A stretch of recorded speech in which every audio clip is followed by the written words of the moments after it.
शेतात सगळं पाणी पडले, सगळ्या गावात पाणी शिरलं आणि पुन्हा सोयाबीनचं प्रचंड नुकसान आहे 100%.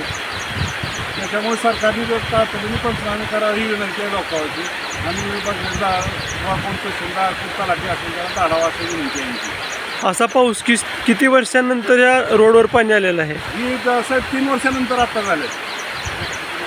त्यावेळेस काय नुकसान?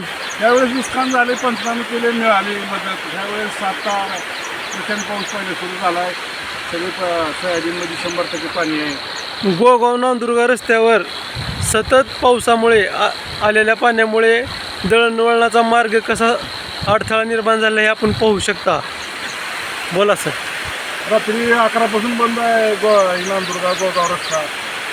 पावसाचं म्हणजे प्रमाण जास्त असल्यामुळे सगळ्या शेतात तर पाणीच आहे बघा सगळीकडे.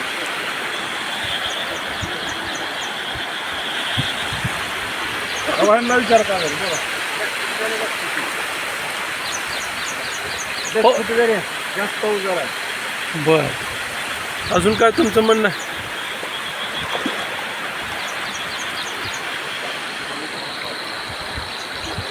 नागरिकाचं बेहाल हात झालेला दिसून येत आहे अचानक झालेल्या पावसामुळे. आता